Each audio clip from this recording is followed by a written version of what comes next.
Hey, everybody. My name is Jonathan Core, and in today's marketing talk, I have the pleasure of speaking to the VP of Client Growth for a marketing agency called The Marketing Practice. My guest today, David Hayes, has almost 2 decades of agency experience starting back in the UK and eventually relocating himself all the way to the US. David has been a part of several award-winning agencies where they have worked with some of the largest brands by helping them build impactful customer experiences. Thanks for hopping on this call, David. Thanks for having me, Jonathan. Good to see you. Good to see you too. So, just to kick this conversation off, we were talking briefly just about the pandemic before we hit record with this. So, I'm curious. That's my initial question for you: is how has, if at all, COVID-19 or the pandemic affected you as a marketer, and then also the team, and really starting your journey at the marketing place? Yeah, I mean, joining the marketing practice back at the middle of March was certainly an interesting time to join a new organization. You know, I think any organization or starting a new role is always time of uncertainty and both excitement and apprehension, I think, as we enter into new chapters. But, you know, starting the new role, working from home, has definitely come with its challenges. As you'd imagine, I think the part of it has been just, you know, getting to know a team, getting to know a new organization. We've got offices in Seattle, the UK, and in Germany. So I spent a lot of my time just speaking to the different teams across the offices. So, you know, in some ways, I think same as lots of people have been finding, it's been just adapting to working from home and getting used to trying to be productive while my 5-year-old twins are running around, which I think has been great life lessons all in itself. But, you know, I think there's been some positives that have come from it. I think it's enabled me to build some deeper relationships with my team, because you get a lot more one-on-one time, and I think more dedicated time and kind of mental bandwidth from people. You know, be it's not the same as actually jumping in and meeting in person with people, but that's been great. I think you know, with lots of our clients that we work with, I think that certainly was difficult. You know, I'm used to being able to jump on a plane or, you know, get in my car and drive and go and see clients and meet with them, talk about what we're doing, and doing that over Teams, I think, and Zoom. It just comes with its innate challenges, I think. You know, how do you build those real, genuine human connections when it's every conversation feels like an interview over the screen? So I'm curious, have you had any discoveries as far as any tips, practical tips on how to, you know, build relationships without having it feel, like you said, have it feel so interviewee or, you know, like very different? Is there anything you've come across that has worked for you to adjust to these type of meetings? I mean, I think for me, the main theme has been authenticity. I mean, I think anyone that operates in their career where they perhaps have like a professional front and a personal front, I mean, those barriers are gone. So, you know, I think the team has very much got to see the real me. And I've always prided myself on the David that you know at work is the David that you know at home and my friends. So that in itself wasn't difficult. But I think also with that comes that, you know, that vulnerability of, you're going to see my kids on conference calls. You're going to occasionally see grandma walk past, or you're going to see my cat lick the screen. And I think just adapting to, you know, the world goes on, business needs to go on. And I think, you know, celebrating some of those moments, and I think taking the time in the conversations we're having as a team or, you know, with clients to just, you know, just acknowledge that everyone's going through it together. So, you know, whether it's just taking the first couple of minutes of a call to just check in with how people are doing, and if it's a Friday, just, you know, acknowledging it's the weekend and talking about what people's plans are. I think it's almost like you have to be more overt and intentional with interactions that you maybe take for granted when you're just casually seeing people in the office. Like taking that more dedicated time to ask and dig on that, I think, is really important. Yeah, I'm glad to hear it's going well. I'm sure there is a learning curve, like you had mentioned, but overall, it sounds like it's moving in the right direction and adjusting to it. So right now, to kind of rewind the clock a little bit, talking about, you know, what your life was like back in the UK specifically. You know, you got a degree in product design and you have experience as a product designer. I'm curious, how and why did you eventually land in marketing? Yeah, it's for a lot of my career, I asked myself that. I think for me, I've been a creative at heart all my life. Like I think that has been the main constant. Um, I love my product design degree, industrial design, as some people call it, because I think it gave me a lot of it tapped into a lot of my creativity and love of art, as well as the engineering side of it, of like just physically making things, and the entrepreneurship which came through with that, which I think I've learned over the years, that is also just inherently part of who I am. Like I'm a solution oriented, like entrepreneurial spirit that loves solving problems through creative. So I think while I thought my journey was going to be in product design, I very quickly realized that the aspects of that I was enjoying the most was on the graphic design side of the house, particularly in the digital medium. I mean, this is back in the early 2000s when digital was becoming more of a thing, even before like the iPhone and mobile really hit. So I realized that was something I really wanted to focus on. And then I think as part of that, oh, wonderful. Oh, they are? Yeah. Oh, good stuff. Speaking of art and creativity. Yeah. Awesome. Yeah, so I realized I love the art and the art of an oak tree. Wow, that's awesome. That's beautiful. Great job. Very good, sweetie. Uh-huh. So my life is filled with more creativity these days. It's not just the creative team at the office. No problem at all. It's awesome. I think it allows for people to just see David isn't just David at work. David's a dad. David's a husband. David's all these things. It's not just. I like to maybe think David's getting better at multitasking, but I don't know how to do that. Where were we? So I think I made the move pretty early on. Coming out of my degree, I realized it was very much not just the making of the thing I enjoyed, but the promotion of the thing. And I quickly kind of got into doing some website design and worked with an organization in the UK, helping them with their marketing and product development. And, through happenstance, kind of realized that actually the part I was enjoying the most was kind of around the being involved with the creative process. But actually, while I feel I have some talents from a creative design perspective, it wasn't ultimately where my career was going to take me, and got into project management, and in a kind of a producer capacity. And that landed me my first job in London, for an agency there, as a junior producer, coming in and working with some big brands. And I think for me that was, I guess I didn't even realize I was in marketing at that point. I think I felt like I was working with creatives and in more of the advertising space, but very quickly realized that working with brands where we are both building websites, doing campaigns, ultimately we're in marketing, and that was kind of the start of the journey. Yeah, and so you had mentioned, like I saw on your LinkedIn, you had your own. You alluded to the entrepreneurial spirit. You had your own like brand consultancy when you first started off. Then you worked for an industrial. I can't really remember how to categorize it, but then, like you mentioned, you eventually went into the agency space. So fast forward back in 2010, you eventually decided to relocate to the U.S., specifically Seattle.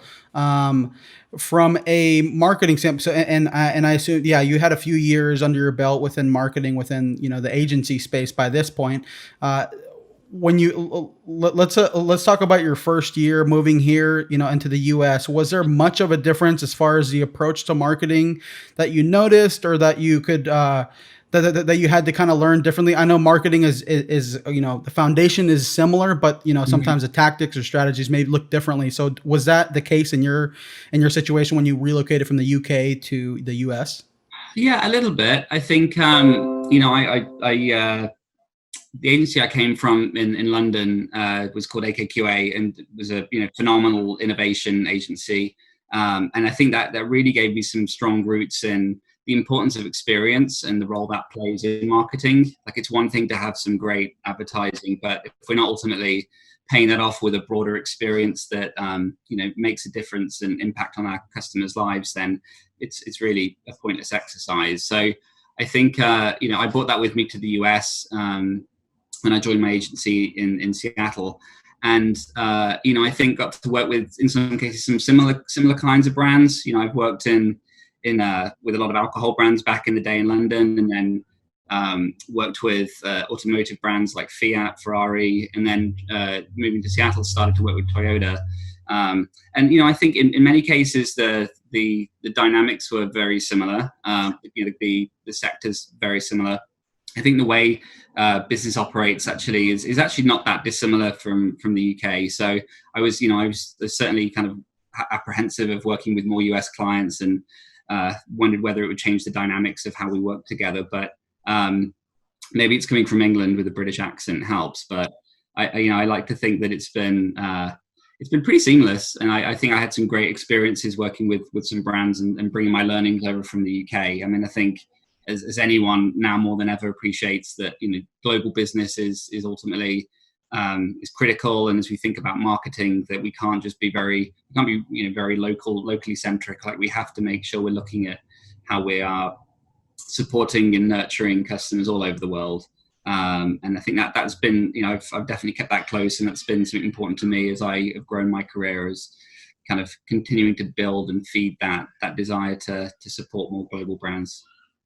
Yeah, and so like a vast majority of your experience has been in the agency space, and you've held multiple roles, like starting off in product design, prior to the agency experience. But you like you mentioned, project management, program management, digital marketing, account director, and now VP of client partners. How has this like broad and diversified experience enabled you to be a better business leader and ultimately just a better marketer? Yeah, I think the best thing I ever did was getting myself into project management early on. I think I loved it as a craft. Like, I loved working on the delivery side of a lot of the stuff I was supporting, and I think I've underestimated it maybe at the time, but just have come to appreciate just how important the real understanding of how to get things delivered and how to make things happen, the role that plays in ultimately being a strong business leader. I think there are lots of business leaders, particularly in client services, where they've maybe come up purely through the account management side of the house, and they've lacked that hands-on experience of what it takes delivering the work. So I think for me, that paired with my experiences actually in the creative field, as a designer, is I think made me a more effective solutions architect for my clients and the businesses that I'm working with. So I think that's certainly been something I've thought about, and I think that that led me for, I think, quite a few years to kind of feel, I've heard you talk with some of the team around like the imposter syndrome. Like, am I really actually any good at what I'm doing here? And I think for me, part of that was that feeling that I'm a jack of all trades. And I think even my degree set me up to be that, and set me on this course to be a jack of all trades, where I learned a bit of design, a bit of marketing, a bit of engineering, a bit of sales, and never really went deep on any of them. And I think I've now come to realize that in modern business, actually, being a jack of all trades is a real superpower. Because when we look at the problems that many of the businesses, brands out there are trying to solve, one of the biggest challenges they have is around how do they bring it together, how do they bring people together to make a difference, develop product, bring around cultural change and support digital transformation. And that really starts to lean into my like sweet spot of where I love to play and can add the most value. So. How do you think you learn to embrace that? Because you had mentioned, imposter syndrome, some of those. Like, how did, like, was there a breaking point, or were you just finally like, I just need to like embrace who I am? How'd you do that? Yeah, I still don't think I'm there now. I think I've been, it's been an evolution of, I think, saying yes to a lot of opportunities. I think not being afraid to fail, and just not being willing to get stuck in and have a go. I mean, I think one of my best career learning experiences, I feel like, was when I first moved to London and was working on a pretty big campaign for Guinness. I can comfortable saying that, one of the largest alcohol brands on the planet. I was junior at the time, working in this big conglomerate agency, and I got to work with a really strong team of like program management leadership, client services leadership, like a world-class creative director. And it was my job to support the production of a lot of these big pieces of video content around the campaign that we were orchestrating. And I just remember early on just being like, what am I doing? I'm working with this epic brand on a high-profile campaign, and I'm not cut out for this. I don't have the experience to do this, and I don't, what steps do I take? And I just had a really strong mentor at the time, and she just said, you know what? I know it's scary and nervous, but David, I just need you to figure it out. I need you to just go and do it. And I think for me, it speaks to a lot of, I think, what it takes to be successful in the agency game as well, is just taking accountability for, like, if something needs to happen, just go and do it. I realized I was like, okay, I guess I can do some research and find the production partners we want to work with here. I guess I can go and get those t-shirts printed and coordinate for that shoot that we need to do in Ireland in a week's time. It was, particularly in your early 20s, you're just like, what is this? What is life? This is crazy. But I think, for me, that has been something I've tried to keep close to me, ever since then, is like, just embrace opportunities, and sure, you fail at some of them, and you embrace the ones where you can learn from it and take that to the next challenge. So you've worked with multiple agencies, working with multiple brands within the agencies. My next question to you is, why have you remained in the agency space so long and maybe never have gone in-house as an in-house marketer? Why have you stayed the track within the agency space? Yeah, it's a good question. And definitely a question I've asked myself, obviously, over the years as well. The piece I always come back to is just, I love how dynamic agencies are. And I think I love the agility, the speed in which we move. I love that being our value proposition, and, the value proposition I can bring to the table for our clients. I think we definitely see a trend of a lot of our clients hiring from the agency space because they really, yearn for that agility.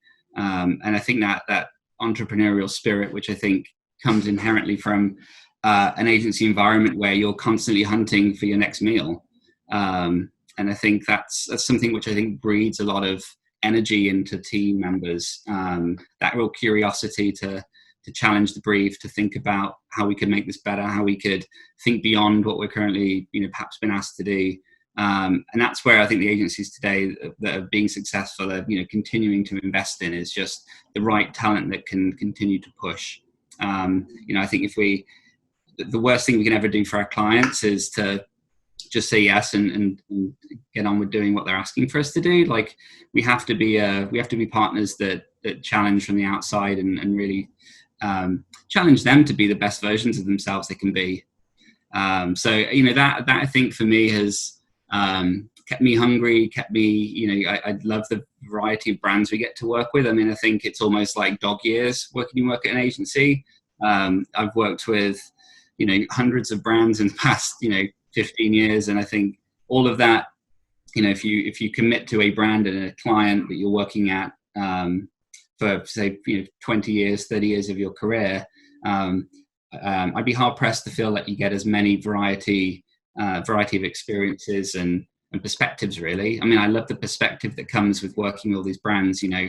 I feel very fortunate that I've got to have the time of many the world-class, wonderful, world-class leaders like Olivia here. Thanks, sweetie. So I think that for me has been really, really rewarding. Just getting to that point where I get to meet with some wonderful CMOs, CEOs that value my perspective, which I'm humbled by.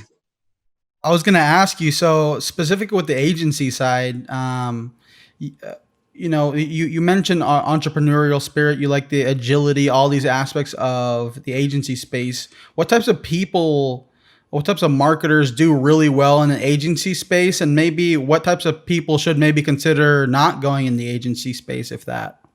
I think some people are okay with change and do well with it and thrive on it actually, and I think some people find it hard and scary. And I think agencies are definitely not for the faint-hearted if you're looking for a steady, easy life, as it were.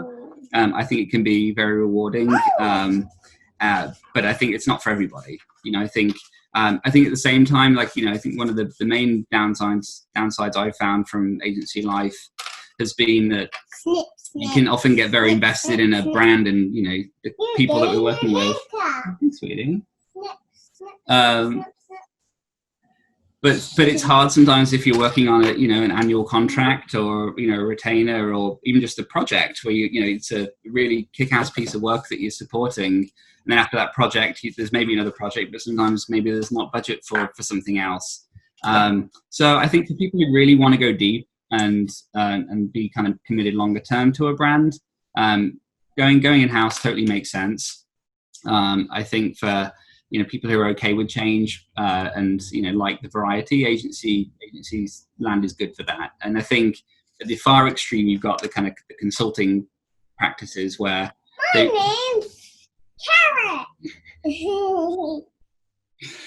where you have people coming in for like specific jobs or assignments within a company, but then after that they have to say goodbye to it. And some people are fine with that, where they don't see it through. And I think the piece that as an agency you always yearn for is just seeing something all the way through, from planning and initiating something all the way to not just launching it, but seeing how it performs. So many pictures. So with that specifically, I think that makes total sense as far as saying like it's not for the awesome. It's not saying it's for the faint of heart per se. But my question is you've been in the agency space for so long. What types of changes or evolutions have you seen just in the agency space within your experience just over the past 15, maybe almost 20 years in agency setting? Yeah, it's a good one. I think there's some obvious ones like data. I think a lot of the creative agencies have strived to become more data driven, and investing in talent that can help them. You look for insights beyond just creative experience, but bring the science to it as well. I think the lines between agencies and consulting firms are more blurred than ever. I think before it was very much creative agency, even if they're a more full service one that's doing websites, application development, they still have a fairly broad impact in terms of what they can do. But I think we're obviously seeing a lot more consulting companies starting to offer more of those services and acquiring creative agencies to help them kind of complete the picture of not only being like system integrators, but full service marketing creative partners as well. Which I think has been, I think for a lot of people who have been in the agency game has made it pretty appealing to look at perhaps the consulting practices as potential places to grow. So I think there's been some kind of dynamics there. I think all of that has been in service of, I think, obviously the buzz term of the past decade of digital transformation. I think all the brands that we're partnering with are not only particularly in the technology space, but I think retail, everywhere. Everyone is digitizing their experiences, their retail, their financial experiences for their customers. So I think that means that while a lot of agencies are perhaps supported with some of the more traditional services of like, great, we can help you with a campaign, your brand development, or we're supporting you with your website development. I think that the scope of that is just continuing to expand and proliferate pretty significantly. I think gone are the days where anyone's just building a website. It has to be now fully integrated with the Adobe stack to make sure that all of your CRM, intent data is all connected up to make sure that you're kind of quantifying the value of the the front end experience. You're connecting that all up into your campaigns that you're running so that it's fully integrated, all in service of driving bottom line results. And I think, for me, that is probably the biggest headline, right? Bottom line results.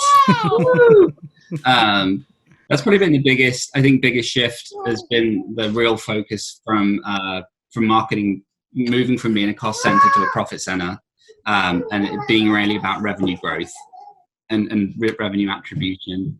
I think the life of a CMO in particular at many of the brands we're working with is the hardest, in my opinion, the hardest chief job in the organization. I think they're accountable to a lot of growth now, and have to play a really critical role in connecting an organization in service of that. It's really, there are very, very few old school marketing leaders now that have the somewhat luxurious job of just focusing on brand. It's not, unless you're driving revenue now, we can forget about it. Awesome. You are on fire today. Cool.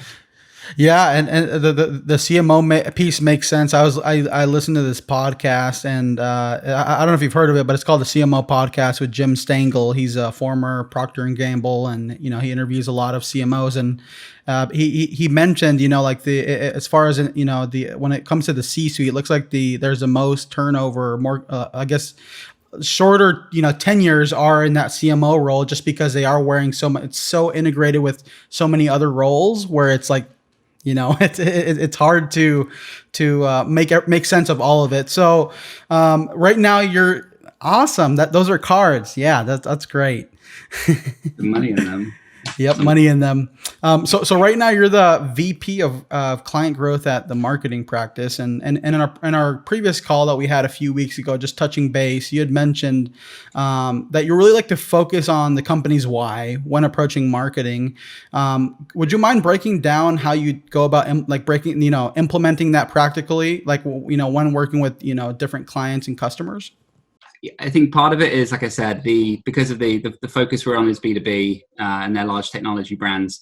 A lot of them, I think, grew up as product-based organizations that have a proposition that they can sell then into their customer base, and many of those customers get somewhat tied into the technology that they've implemented, and have, in some cases enjoyed pretty lucrative years and tenure with customers that has meant that they've not had to put as big a focus on their marketing.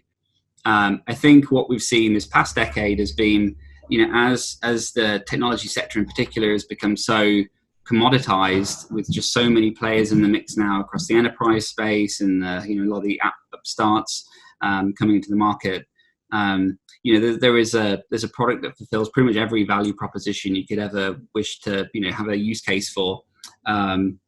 And I think that has meant that, particularly, like I said, in the tech space, the question is really, how do you stand yourself apart from the competition? I've been involved in many demand generation campaigns over the years where, you're very much focused on, using intent data to find the right leads and push the right message to them at the right time, with the hope that you're going to capture that lead to then convert them.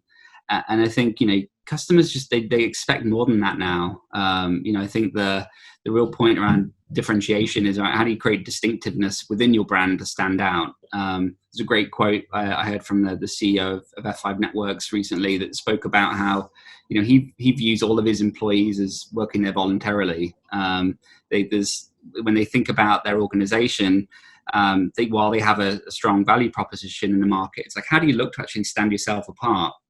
How do you keep not only your customers coming back and becoming value customers, but and having lifetime value, but how do you also think about that with your employees? So I think we're seeing that really being a point of focus for us, and I think we take that as a place of real. We have to hold ourselves accountable to that. When we work with technology brands in particular, how do we help them think about their brand and their demand generation in a way that is more deeply rooted in the value they bring to their customers, beyond just the speed of their product or the price of their product. So that being really important. So with that in mind, the way that we think about it is, there's obviously, when we think about a campaign in particular for an organization, we need to be thinking about not only just what activities are we going to run, how are we going to orchestrate it to drive that demand generation, but how do we then connect our awareness efforts into that? And that starts by us, to going through the appropriate steps of doing brand building, to land on a really key insight, bringing together like what assets and attributes do they have, what role do they play with their audiences, what points of distinctiveness do they have in their messaging that we can tie into, to really get to a key insight that we can then leverage and harness to support, to then create a proposition and creative execution in the market that's going to capture our audience's attention beyond just the price or the speed of the product. And then making sure we're orchestrating that plan of a campaign across both awareness and demand generation, so they're not separate, which I think a lot of brands make the mistake of doing.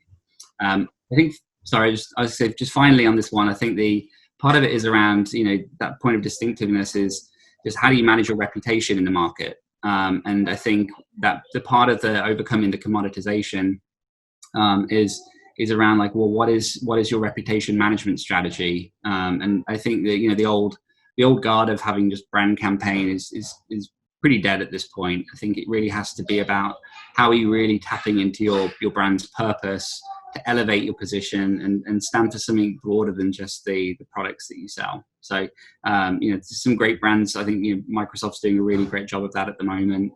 I think any brand out there, we're making it a point, any of the brands that we're partnering with, that we're really playing a role in supporting their cause-based efforts and making sure they're being responsible about how we look at the world and the way that we talk to their customers.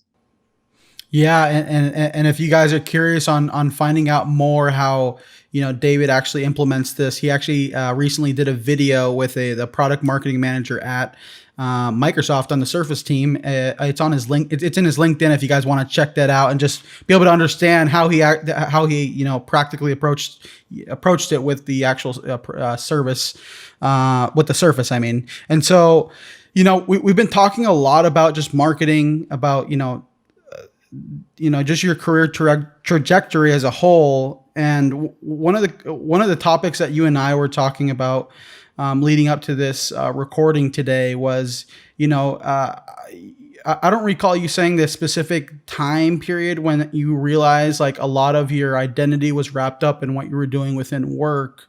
But would you mind describing what that process was like, and then how you eventually decided to, begin the process of, venturing into something like DJing, which is awesome.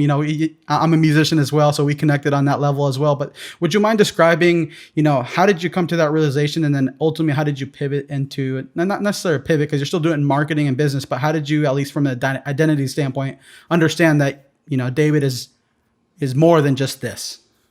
Yeah. It's a tough one to answer, but it's been something I've spent a lot of time thinking about. And I've been someone this past 5 years in particular that has been just really busy doing things, and not invested a lot of time in my own plans around where do I want to go, what do I want to do, what's important to me longer term. And I think it came from some time I invested a few years back to say, well, what is it that makes me me, and that I love about my role in client services in particular. And for me, it came down to the fact that I really see myself as an experiences person. Like, I really value experiences.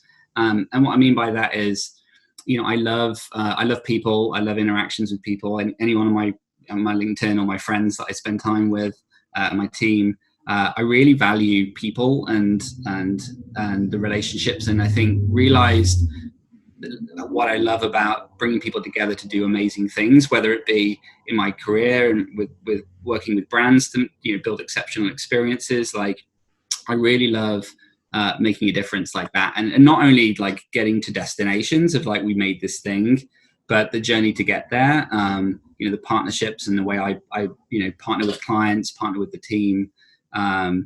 Those interactions are really important to me, and I realized that. I also feel like that in my personal life as well. Like, the experiences I bring to my wife and my kids and my family, whether it's vacations that we're planning, whether it's happy hours that I'm organizing. I realized that the experience is part of what makes me is something which I needed to kind of also invest in beyond just my career and my family, but also within me as an individual. And as part of my identity, I think for any parent out there, I think, we can all appreciate that having children, all of a sudden, it kind of broadens your sense of identity and selflessness to some extent. So I felt like I needed something for me. And when I was thinking through the things that I love music. Coming from England, it's a bit cliche, but I love EDM and house music. And I realized that is a passion of mine that I love listening to the music, but never really done much more than that. So I decided to give DJing a go several years back, and really in the guise of like, well, it feels like a good investment because I enjoy the music. I love the process, and we're playing with the decks, and then I love the fact that it's also an excuse to bring my friends together and entertain and have a good time. Like, I think anyone that knows me knows I don't shy away from from getting on stage and making a plonker of myself if it's called for, which I certainly did a lot in my early DJ experiences. But I've found that to just be really rewarding. Just being able to listen to music, using it as an excuse to bring people together. So I'd encourage anyone that again, it's if you're looking for something, or you're feeling like you need to have something that's your own. Like for me, it's been really important that it's both something that's really great for me personally, my mental health and physical health. Not so much physical health, more mental health. But I think has made me a better individual this past few years, and also given me some really good perspectives that I can bring back into work. And I think it makes me a more well-rounded person. I think it's often, for many of us, easy to get so caught up with work that it becomes who you are and what you do. And I was kind of committed to making sure that wasn't just the only thing that makes me me. So yeah, I'd encourage anyone to, if there's something they're thinking about doing or been tempted by it, just like take a risk, commit to it. Don't worry about looking an idiot doing it, because you'll get there. And I'm really proud of some of the shows I've got to play this past year, and some clubs that I think I'd never expected to be able to play at. Granted, I don't think I'll ever get to Idris Elba levels of followers on Instagram, etc. But nor do I aspire to that to some extent. But no, just have fun with it. Yeah, that's a very encouraging story, and that's mainly why I wanted to showcase is as humans, as people, we're a lot more complex. We're not just we wear a lot of hats all the time, and I think the pandemic has really shown that we're having this interview, but you're also a dad, you're also a father. Your daughter comes in and wants to hang out with dad, and so it's there's multiple hats, and so I think that's great advice. Just encouraging people, hey, if you have some sort of passion or some sort of, thing you've been wanting to try out, I think now is a great time, especially from the mental health side, given how much more people are working, because work is home and home is work. So I really like that piece there. So as I look at wrapping up this conversation today with a carrot, with you're gonna dangle the carrot of what's next. The carrot. That was a positive output from COVID quarantine, is the vegetable patch in the garden, isn't it? That's awesome. So as we wrap up this conversation, if you had a chance today to sit down with David, with yourself back in 2004, and I think 2004 was around the time you graduated, right, from university. Yeah.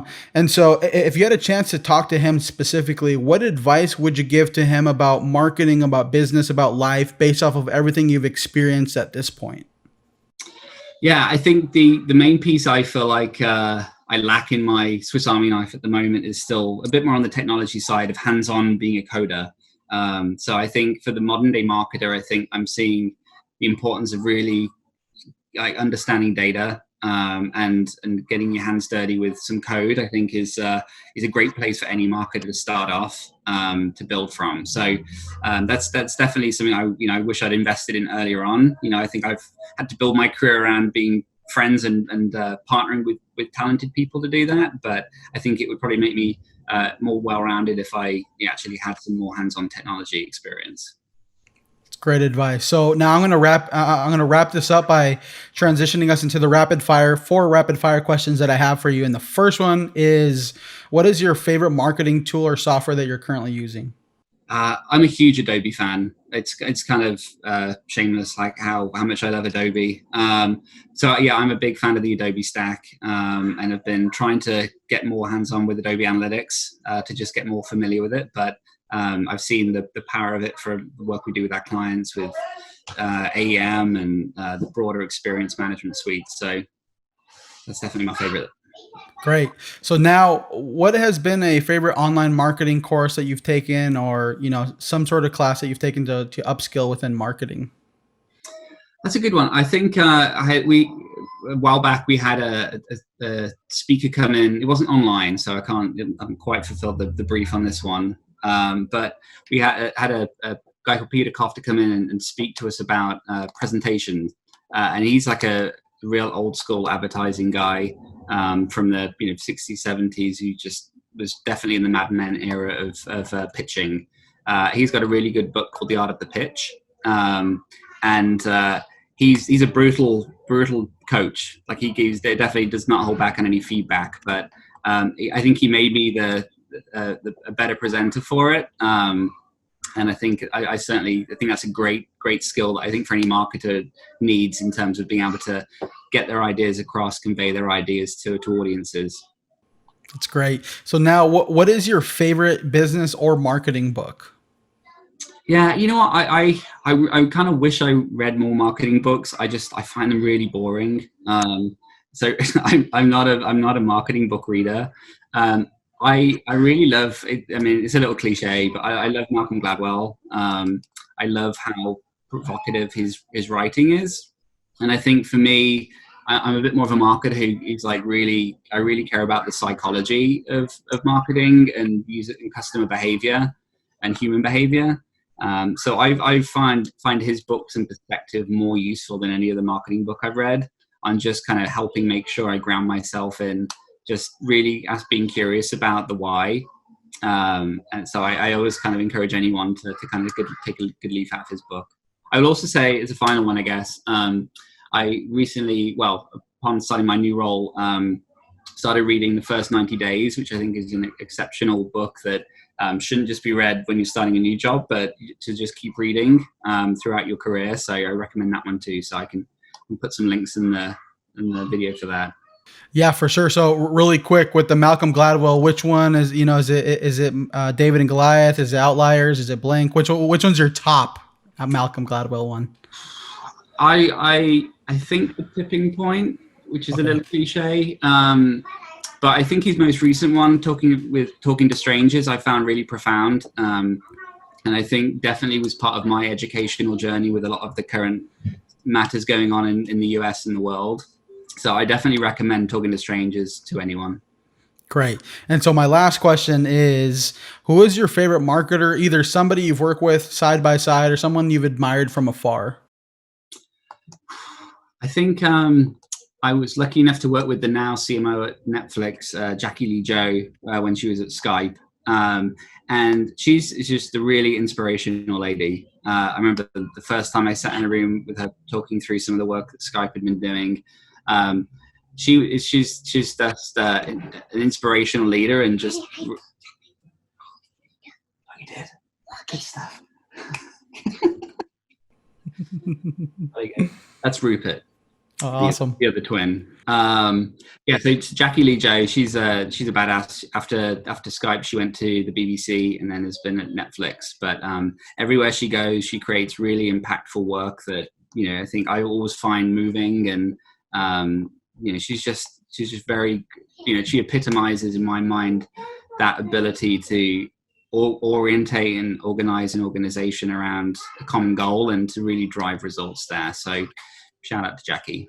I'd say outside of the marketing world, I love some of the non-marketing marketers at the moment who are just using their brands so effectively. I have a bit of a man crush on Idris Elba, but I think his ability to continue to build and evolve his career It's been, really inspirational to see what he's done with his brand and, how he's been able to put that to good use.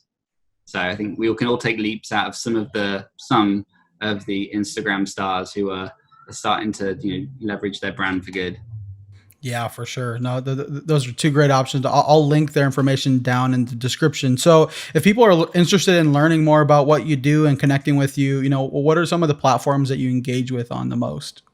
Yeah, I'm pretty diehard on LinkedIn, so definitely hit me up on LinkedIn if you have any questions or want to get in touch. We are hiring at the moment, so definitely happy to chat with anyone, whether they're interested in that role or would just like to get some perspective, much like I've been talking about with Jonathan. I appreciate there's lots of people who are trying to figure out what's next at the moment with what's going on in the world. So happy to give any advice for free and to just talk about and make connections. Yeah. Once again, thank you so much, David, for taking the time to hop on this podcast and really just share your knowledge, experience, resources with me and the marketing community. Oh, you're more than welcome. And I'm glad you got to meet half of my family, which is a real delight for a Friday afternoon. I'm ready for a drink now, I think.